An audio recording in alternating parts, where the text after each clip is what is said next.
కేంద్రంలోని బీజేపీ ప్రభుత్వం petrol diesel ధరలు పెంచుతూ సామాన్యుల నడ్డి విరుస్తోందని ఫైర్ అయ్యారు కరీంనగర్ డీసీసీ అధ్యక్షుడు ఎమ్మెల్యే మేడిపల్లి సత్యం.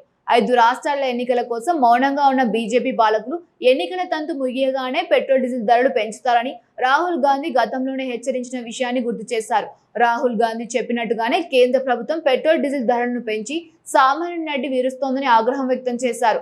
పెరిగిన పెట్రోల్ డీజిల్ ధరలపై కరీంనగర్లో యూత్ కాంగ్రెస్ అధ్యక్షుడు ముత్యం శంకర్ ఆధ్వర్యంలో నిర్వహించిన నిరసన కార్యక్రమానికి ముఖ్య అతిథిగా హాజరైన ఎమ్మెల్యే మేడిపల్లి సత్యం ఆటోలకు తాడు కట్టి లాగి నిరసన తెలిపారు. పెరిగిన పెట్రోల్ డీజిల్ ధరలను వెంటనే తగ్గించాలని డిమాండ్ చేశారు. అనంతరం నరేంద్ర మోడీ దిష్టిబొమ్మ దగ్ధం చేసేందుకు ప్రయత్నించగా పోలీసులు అడ్డుకున్నారు. దీంతో పోలీసులకు కాంగ్రెస్ నాయకులకు తోపులాట చేసుకున్నప్పటికీ చివరికి కాంగ్రెస్ శ్రేణులదే పైచేయిగా మారింది. స్వల్ప ఉద్రిక్తత తర్వాత ప్రధాని నరేంద్ర మోడీ దిష్టిబొమ్మను దగ్ధం చేశారు అస్తం శ్రేణులు.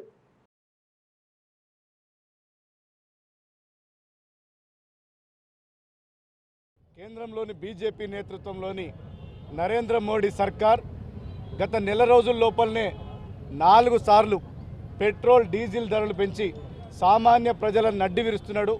ఇది నిజంగా సిగ్గుపడాల్సిన అంశం. ఒక కేంద్ర ప్రభుత్వం ఈ స్థాయిలో ఇలా బ్యారెల్ ధరలో పెద్ద హెచ్చుతగ్గు లేనప్పటికీ కూడా గతంలో యూపీఏ సర్కార్ ఇంతకంటే బ్యారెల్ ధర ఎక్కువ ఉన్నప్పటికీ కూడా ఆ రోజు సరసమైన ధరలకు పెట్రోల్ డీజిల్ను ఈ దేశ ప్రజలకు అందించినటువంటి చరిత్ర ఉంది. కానీ ఈ అసమర్థ బీజేపీ సర్కార్, మోడీ నేతృత్వంలోని బీజేపీ సర్కార్ రోజు రోజుకు రూపాయి విలువ పతనం అవడంతో వీళ్ళ చాతగానితనంతో వీళ్ళ అసమర్థతతో రూపాయి విలువ రోజు రోజుకు పతనం అవుతుంది. దానివల్లనే ఇలా దేశ ప్రజల మీద పెట్రోల్ డీజిల్ రూపంలో ఇవాళ అధికంగా మోతలు మోగిస్తున్నారు. తక్షణమే వీటిని ఉపసంహరించుకోవాలి.